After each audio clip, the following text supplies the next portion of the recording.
sige. Ito yung ating mga pinrint na ikakat natin ngayon. Ayan, makikita nyo, ito yung mga QR marks nila. Ayan.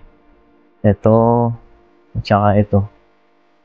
Yung thickness nito, tinutodo ko yung thickness niya para madaling ma-scan ng Cameo. Ayan. Ito, nagsisimula itong tumabingi usually sa print pa lang. Kasi itong mga papel na to, itong galing sa A4, ay sa iTech. Minsan tabingi yung kanilang mga cut dito, tabingi ng 1 mm. Hindi naman napapansin pero minsan tabingi talaga siya. Kaya ngayon gawin mo, pagka sinalang mo na siya dito sa printer mo, siguraduhin mo itong lock na to. Nakasagad siya dun sa ano. Kasi pagka ganyan, tabingi na yung papel, kinain siya ng printer, tabingi na yung mga print mo. So ayan, dapat yan, nakasagad siya dito. Dito, itapat mo siya.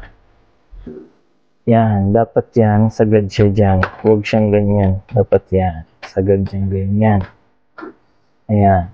Pagka ganyan na siya, okay na yan. Pwede ka na mag-print. Pag nag-print ka, ganito lalabas, no? Ganyan. Ayan.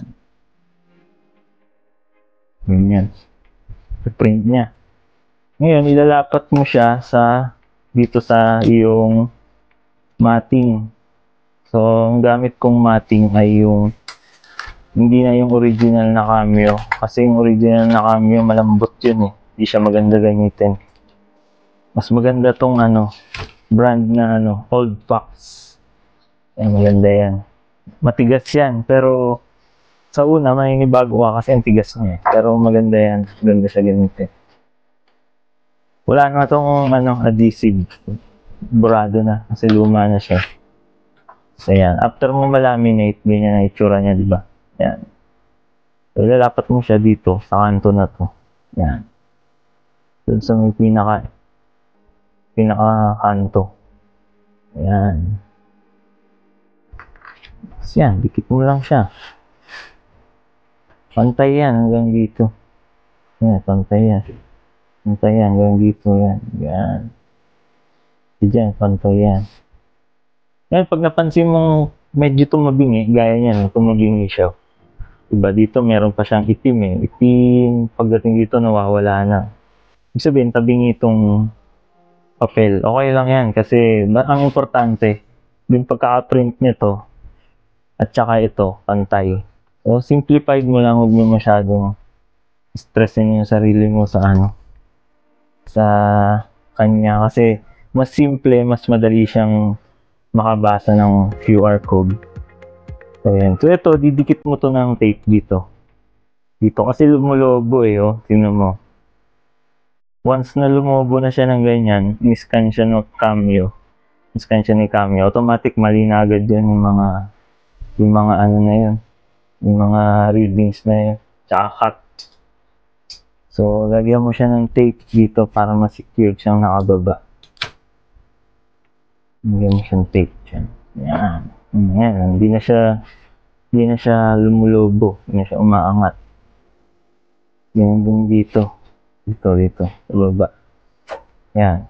Lagyan mo rin siyang tape dyan. Para hindi siya nakaangat. Nakalapat talaga siya.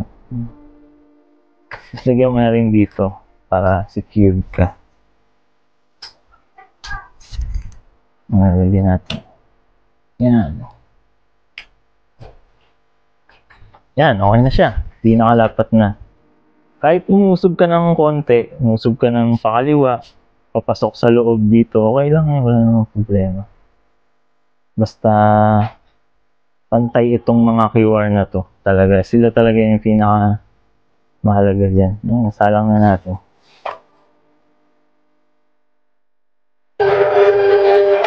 Tayo lang natin. Read lang natin sila.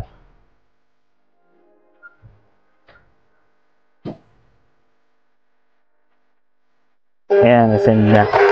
Ayan, siguro di mo lang na nabasa nung reader yung mga QR. Ayan, nabasa niya naman. Nabasa niya naman. Automatic yan, maayos yung cut niya. May mga error na 1 mm pero hindi na halata yan. Mga 0.5 mm. na error, okay lang yun kasi ganun talaga, hindi naman na-perfect yung cut niya. So, i-bleed mo na lang. Kung ganyan na color, naka-bleed yan. Para kahit mali yung cut niya, pasok pa rin yung kulay. Walang puti-puti sa gilid.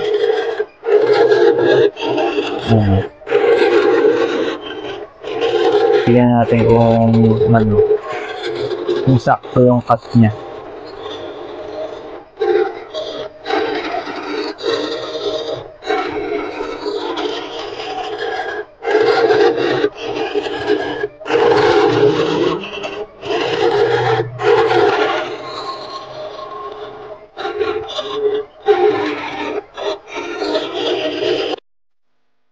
Ayan, tingnan natin kung sakto yung kanyang cut.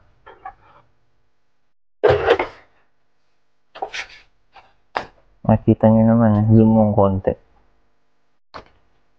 Sakto yung cut nyo. Tingnan mo yung edge niya. Sakto. Sakto yung cut niya. Tingnan mo yung pH. Sakto yung cut niya. Dito pa lang makikita mo na tingnan mo. Diba? Balance yung kanyang bleed. Tingnan natin dito. Ito. Sakto. Ganyan talaga yung design niya. Sakto yung cut. Walang error. Yan lang. Yan guys.